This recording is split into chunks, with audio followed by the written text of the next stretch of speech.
नमस्कार, मैं हूं आपके साथ अनुष्का और आप देख रहे हैं न्यूज समाचार जनता की आवाज। आइए रुख करते हैं आज की खास खबरों की ओर। मैंने उस व्यक्ति पर गोली चलाई जिसकी नीति से हिंदुओं पर घोर संकट आए और हिंदू नष्ट हुए। इसलिए मैंने भारत माता का एक पुत्र होने के नाते अपना कर्तव्य समझा कि ऐसे व्यक्ति का अंत कर दिया जाए। भारत के राष्ट्रपिता महात्मा गांधी, जिन्होंने अपने एक लाठी और अहिंसा के बल पर अंग्रेजों को घुटने पर ला दिया और जिनका देश की आजादी में इतना बड़ा योगदान है जिसकी हम कल्पना भी नहीं कर सकते।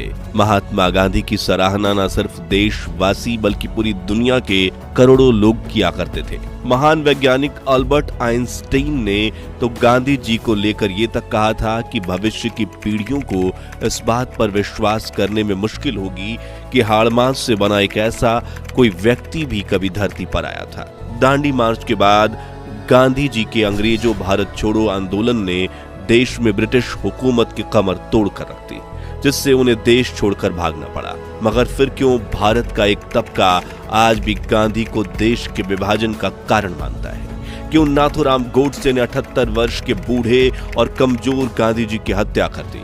और क्या वाकई में गांधी जी ने अपने जीवन का अंतिम उपवास पाकिस्तान को 55 करोड़ दिलवाने के लिए रखा था? जानेंगे गांधी जी की अनकही अनसुनी कहानियों की सीरीज के इस पार्ट में। साथ ही गांधी जी की हत्या को भलाई का काम कहने वाले नाथूराम गोडसे का वो अंतिम बयान भी सुनेंगे जो उन्होंने खुद अपने कोर्ट केस लड़ने के दौरान दिया था। और ये बात समझने की कोशिश करेंगे कि क्या वाकई में नाथूराम गोडसे ने महात्मा गांधी को मारकर देश पर कोई एहसान किया था या नहीं। लेकिन उससे पहले नए दर्शक जल्दी से चैनल को सब्सक्राइब करके कमेंट बॉक्स में जय हिंद जरूर लिखिए। मित्रों, सन 1931 में दांडी मार्च की सफलता के बाद गांधी जी को लंदन में हो रहे गोलमेज सम्मेलन में पूरे सम्मान के साथ बुलाया गया। भारतीय परिधान में लंदन के इस सम्मेलन में पहुंचकर उन्होंने देश की एक ताकतवर छवि पेश की थी। लेकिन गोलमेज सम्मेलन गांधी के लिए विफल हो गया क्योंकि ब्रिटिश साम्राज्य भारत को आजाद करने को तैयार नहीं था। साथ ही मुसलमान, सिख और दूसरे भारतीय प्रतिनिधि गांधी के साथ नहीं थे क्योंकि उन्हें नहीं लगता था कि गांधी सभी भारतीयों का प्रतिनिधित्व करते हैं। हालांकि गांधी की बातें सुनकर ब्रिटिश जनता ने भी भारत की राष्ट्रवादी मांग के लिए हमदर्दी दिखाई, लेकिन ब्रिटिश राजनेता विंस्टन चर्चिल ने कहा यह बहुत डरावना और घृणास्पद है कि श्री गांधी जो एक देशद्रोही और औसत दर्जे के वकील हैं, अब अपनी नुमाइश फकीर के तौर पर कर रहे हैं। इसी बात से हम अंदाजा लगा सकते हैं कि विंस्टन चर्चिल गांधी की ताकत से कितने डरे हुए थे। ऐसे में जब साल 1940 में चर्चिल ब्रिटेन के प्रधानमंत्री बने तो उन्होंने गांधी और कांग्रेस पर दबाव बनाना शुरू कर दिया। द्वितीय विश्व युद्ध में चर्चिल ने भारत को ब्रिटेन का समर्थन करने के लिए कहा। इस बात पर गांधी अड़ गए कि भारत को तब तक ब्रिटेन का नाजियों के खिलाफ जंग में समर्थन नहीं करना चाहिए जब तक भारत अपने ही घर में गुलाम। इसी दौरान 8 अगस्त 1942 के दिन उन्होंने उस ऐतिहासिक आंदोलन की शुरुआत की जिसने भारत में ब्रिटिश हुकूमत की कमर तोड़ दी। जी हाँ, ये था अंग्रेजों भारत छोड़ो आंदोलन, जिसका ऐलान करते हुए गांधी जी ने कहा या तो हमें भारत को आजाद कराना चाहिए या इस कोशिश में अपना बलिदान कर देना चाहिए। हालांकि आंदोलन शुरू होते ही गांधी और उनकी पत्नी कस्तूरबा को जेल में बंद कर दिया गया। इसके बाद गांधी को जेल से रिहा करने की मांग को लेकर पूरे देश में हिंसक आंदोलन शुरू हो गए, लेकिन ब्रिटिश प्रधानमंत्री विंस्टन चर्चिल झुकने के लिए तैयार नहीं थे। ऐसे में 22 फरवरी 1944 के दिन जेल में ही गांधी की पत्नी कस्तूरबा की मौत हो गई, जिसके महीनों बाद 1944 में गांधी जी को जेल से रिहा किया गया। जिसके बाद गांधी और कांग्रेस के ब्रिटिशर्स के साथ कई मीटिंग्स हुई। देश में अंग्रेजों भारत छोड़ो आंदोलन जोरों शोरों से चला और आखिरकार 15 अगस्त 1947 के दिन भारत को आजादी मिली। मगर इसके साथ हुआ अखंड भारत का विभाजन और देश भर में सांप्रदायिक दंगे होने लगे। हालांकि उस दौरान भी गांधी जी शांति स्थापित करने के लिए कई भूख हड़तालें कर रहे थे, लेकिन समाज का एक वर्ग गांधी जी को ही विभाजन का कारण मानता था और उसी वर्ग में से थे नाथूराम गोडसे, जिन्होंने गांधी की हत्या करने के बाद ऐसे तर्क दिए जिससे आज भी समाज का बड़ा तबका असहमत है। लेकिन एक छोटा सा वर्ग ऐसा भी है जो मानता है कि नाथूराम सही था। तो कैसे कि नाथूराम गोडसे ने गांधी की हत्या, चलिए जानते हैं। 30 जनवरी 1948 के दिन दिल्ली में सूरज नहीं निकला था। कोहरे और जाड़े के कारण सड़कों पर ज्यादा लोग नहीं दिख रहे थे। हमेशा की तरह दिल्ली के बिड़ला हाउस में शाम 5 से 6 बजे के बीच गांधी की प्रार्थना सभा होने वाली थी, जो एक सर्वधर्म प्रार्थना होती थी। सभा में अंतिम क्षणों में गांधी जी सामायिक विषयों पर टिप्पणी करते थे, साथ ही लोगों द्वारा पूछे गए प्रश्नों का उत्तर भी देते थे। उस शाम 4:30 बजे तक प्रार्थना सभा स्थल लोगों से खचाखच भर गया। वहीं दूसरी तरफ गांधी जी से मिलने सरदार पटेल पहुंचे थे, जिनके साथ चर्चा करते हुए गांधी जी अपना चरखा चला रहे थे। पटेल और नेहरू के बीच मतभेदों से जुड़ी ये चर्चा इतनी लंबी चली कि गांधी जी को प्रार्थना सभा के लिए निकलने में देरी हो गई। करीब शाम के 5:10 पर जब गांधी प्रार्थना सभा की तरफ आ रहे थे तो उन्हें काठियावाड़ से आए 2 लोगों ने रोककर मिलने का वक्त मांगा, जिसके जवाब में बापू ने कहा, अगर जिंदा रहा तो प्रार्थना के बाद उनसे मिलूंगा। उस मनहूस दिन पर गांधी जी ने 3 बार अपनी मौत की बात कही थी। शायद उन्हें अंदाजा लग चुका था कि अब मेरा समय आ चुका है। हालांकि गांधी जी पर पहले भी कई हमले हुए थे, जैसे कि 20 जनवरी के दिन उनकी ही प्रार्थना सभा में बम फटा था, लेकिन वो बच गए थे। मगर इस बार उनकी बातों में एक अलग ही गमगीनी छाई हुई थी। करीब 5:15 पर गांधी जी अपनी भतीजी मनु और अभा के कंधों पर हाथ रखते हुए धीरे धीरे चलकर प्रार्थना सभा के चबूतरे की सीढ़ियों के पास पहुंचे। तभी खाकी कपड़े पहने हुए एक शख्स उनकी तरफ बढ़ा। गांधी ने उसे गले लगाने के लिए अपनी बाहें फैला दी, जो स्नेह का एक पारंपरिक संकेत था। लेकिन उस शख्स ने पहले गांधी के सामने हाथ जोड़े, फिर अचानक अपने कपड़ों के नीचे से बैरेटा पिस्तौल निकाल ली और गांधी पर पॉइंट करके ब्लैंक रेंज से एक के बाद एक 3 गोलियां चला दी, जिसमें एक गोली उनकी छाती में लगी और 2 गोलियां उनके पेट में। जिसके बाद उसने दूसरी बार हाथ जोड़े और खुद को सरेंडर कर दिया। खून से लथपथ गांधी जमीन पर गिरे और उनके मुंह से आखिरी शब्द निकला, हेरा। खून से लथपथ उनकी धोती में मनु को गांधी की इंगरसॉल घड़ी दिखाई दी, जिसमें समय हुआ था 5:17।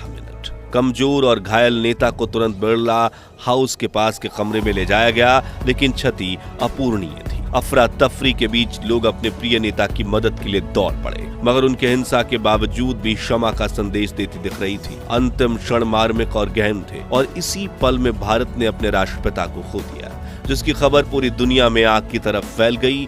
गोडसे को गिरफ्तार कर लिया गया और पूरे देश में गम का माहौल फैल गया। गांधी जी की प्रार्थना सभा रिकॉर्ड करने वाले केडी मदान बता, अगले दिन जब दिल्ली में महात्मा गांधी की अंतिम यात्रा निकली तो उस समय में 10 लाख से ज्यादा लोग शामिल हुए थे। उस काले दिन राजधानी की सड़कों पर मुंड ही मुंड दिखाई दे रहे थे। सैकड़ों लोगों ने गांधी जी को मौत के गम में अपने सिर मुंडवा लिए थे। शव यात्रा बिड़ला हाउस के जनपद कनॉट प्लेस ITO होते हुए राजघाट पहुंची थी। इस शव वाहन में पंडित नेहरू और सरदार पटेल बैठे थे। दोनों शोकाकुल थे और यमुना किनारे पर जब उनका अंतिम संस्कार किया गया, पूरी दुनिया में लोगों ने अहिंसा और शांति के पुजारी इस शख्स के गुजर जाने का गम मनाया। दूसरी तरफ गोडसे और उसके साथियों पर गांधी जी की हत्या का केस चला, जिसमें नाथूराम गोडसे ने खुद अपना केस लड़ा और कई ऐसे तर्क दिए जिसे लेकर आज भी बहस छिड़ जाती है। तो क्या गोडसे ने गांधी जी को मारकर देश पर एहसान किया? आइए जानते हैं। गांधी जी की मृत्यु के बाद उनके सुपुत्र देवदास गांधी गोडसे से मिलने पहुंचे। तभी गोडसे ने कहा कि मेरी वजह से तुम्हें और तुम्हारे परिवार को जो दुख पहुंचा है, इसका मुझे भी बड़ा दुख है। कृपया मेरा यकीन करो, मैंने ये काम किसी व्यक्तिगत रंजिश के चलते नहीं किया। ना तो मुझे तुमसे कोई द्वेष है और ना ही कोई खराब भाव। जो सुनकर देवदास बोले, तब तुमने ऐसा क्यों किया? तो गोडसे बोले, केवल और केवल राजनीतिक वजह से। हालांकि उसे देवदास के सामने अपना पक्ष रखने का मौका नहीं मिला, लेकिन कोर्ट में गोडसे ने अपना पक्ष रखा। अदालत में गोडसे ने कहा, वीर सावरकर और गांधी जी ने जो लिखा है या बोला है, उसे मैंने गंभीरता से पढ़ा है। मैंने अपने विचार से पिछले 30 सालों के दौरान इन दोनों भारतीय लोगों के विचार और कार्य पर जितना असर डाला है, उतना ही किसी और चीज ने नहीं। आगे उसने कहा, गांधी जी ने देश की जो सेवा की है, उसके लिए मैं उनका आदर करता हूँ। उन पर गोली चलाने के पूर्व मैं उनके सम्मान में इसीलिए नतमस्तक हुआ था, किंतु जनता को धोखा देकर पूज्य मातृभूमि के विभाजन का अधिकार किसी बड़े से बड़े महात्मा को नहीं है। गोडसे का कहना था कि भारत के विभाजन में गांधी जी की अहम भूमिका थी। गांधी जी ने देश को छल कर देश के टुकड़े किए, क्योंकि ऐसा न्यायालय या कानून नहीं था जिसके आधार पर ऐसे अपराधी को दंड दिया जा सकता। इसीलिए मैंने गांधी को गोली मारी। उनको दंड देने का केवल यही एक तरीका रह गया था। लेकिन वरिष्ठ पत्रकारों का कहना है कि विभाजन रोकने के लिए तो गांधी इस हद तक गए कि उन्होंने पेशकश की कि कांग्रेस की बहुमत वाली अंतरिम सरकार की अगुवाई जिन्ना को सौंप दी जाए। यानी जिन्ना के पास अखंड भारत के पहले प्रधानमंत्री बनने का मौका भी था, मगर उनके सिर पर अलग इस्लामिक देश पाने का भूत चढ़ा था, इसलिए वो अपनी मांग से टस से मस नहीं हुए। और हालांकि गोडसे ने अपने अंतिम बयान में विभाजन के दौरान हुए नरसंहार के लिए भी गांधी जी को ही दोषी ठहराया। मुझे इस कारण हाथ उठाना पड़ा कि पाकिस्तान बनने पर जो भयंकर घटनाएं हुई उनके उत्तरदायी केवल गांधी जी थे। पाकिस्तान बनाने के बाद कांग्रेस सरकार पाकिस्तान के हिंदुओं की रक्षा करती तो मेरा क्रोध शांत हो जाता। आगे गोडसे ने कहा कि करोड़ों हिंदुओं को मुसलमानों की दया पर छोड़कर गांधीवादी कहते रहे कि हिंदुओं को पाकिस्तान से नहीं आना चाहिए और वहीं रहना चाहिए, जिस वजह से वो लोग वहाँ विकट परिस्थितियों के शिकार। प्रतिदिन सहस्त्रों हिंदुओं का संहार होता था। 15,000 सिखों को गोलियों से भून दिया गया। लाखों हिंदुओं को धर्म बचाकर भागना पड़ा। 40 मील लंबा हिंदू निराश्रितों का जत्था हिंदुस्तान की ओर आ रहा। हिंदुस्तान शासन इस भयानक कृत्य का कैसे भयानक निवारण करता था। साथ ही गोडसे ने गांधी जी को राष्ट्रपिता कहे जाने पर भी सवाल खड़ा किया। गांधी जी राष्ट्रपिता के नाम से पुकारे जाते हैं, जो अत्यंत सम्मान का पद है, पर वे पिता का कर्तव्य पालन करने में असफल रहे। उन्होंने तो बड़ी निर्दयता से राष्ट्र के 2 टुकड़े कर दिए। नाथूराम गोडसे को अपनी विचारधारा पर इतना भरोसा था कि उसने गांधी जी की हत्या करने पर जरा भी अफसोस नहीं किया। 30 जनवरी 1948 के दिन मैंने गांधी जी का वध किया। मेरे पास कहने को और कुछ नहीं है। यदि देशभक्ति पाप है तो मैं पाप मानता हूँ, मैंने पाप किया है। यदि प्रशंसनीय है तो मैं अपने आप को उस प्रशंसा का अधिकारी समझता हूँ। आखिर में गोडसे ने खुद के कार्य को अपराध नहीं भलाई का काम बताया। मुझे विश्वास है यदि मनुष्यों द्वारा स्थापित न्यायालय से ऊपर कोई और न्यायालय होगा तो उसमें मेरे कार्य को अपराध नहीं समझा जाएगा। मित्रों, अपना केस लड़ने के दौरान गोडसे ने कहा, 32 साल तक विचारों में उत्तेजना भरने वाले गांधी ने जब मुस्लिमों के पक्ष में अपना अंतिम उपवास रखा तो मैं इस नतीजे पर पहुंच गया कि गांधी के अस्तित्व को तुरंत खत्म करना होगा। वहीं गांधी जी के इस आखिरी उपवास को लेकर कई देशवासियों का भी मानना है कि उन्होंने ये अनशन पाकिस्तान को 55 करोड़ रुपए दिलवाने के लिए किया था। लेकिन क्या ये बात सत्य है?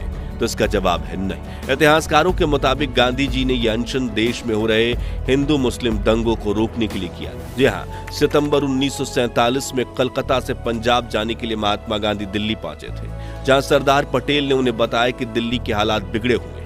इसलिए गांधी जी ने पहले दिल्ली में रुककर वहीं शांति स्थापित करने का निर्णय लिया, मगर जब उन्हें प्रयास से दंगे नहीं रुके तो 12 जनवरी 1948 के दिन 78 वर्ष के गांधी जी ने अनशन की घोषणा करते हुए कहा, उपवास कल सुबह पहले खाने के बाद शुरू होगा। उपवास का अरसा निश्चित है। मेरा उपवास तब छूटेगा जब मुझे यकीन हो जाएगा कि सब कौमों के दिल मिल गए और वह बाहर के दबाव के कारण नहीं बल्कि अपने धर्म समझने के कारण ऐसा कर रहे हैं। यानी यहाँ गांधी जी ने 55 करोड़ की कोई बात नहीं की, जिसके 2 दिन बाद 15 जनवरी को कैबिनेट की बैठक हुई जिसमें 55 करोड़ रुपए पाकिस्तान को देने का फैसला हुआ। ध्यान देने वाली बात है कि इस कैबिनेट बैठक में गांधी जी नहीं थे। एक और तथ्य, अगर गांधी जी ने 55 करोड़ के लिए अनशन किया होता तो 15 जनवरी को ही वो इस उपवास को खत्म कर देते, लेकिन उन्होंने ऐसा नहीं किया, बल्कि गांधी जी का अनशन 19 जनवरी को तब खत्म हुआ जब दिल्ली के सभी धर्म के प्रतिनिधि ने हिंसा रोकने के लिए समझौते पर हस्ताक्षर किए। यानी गांधी का अनशन हिंसा को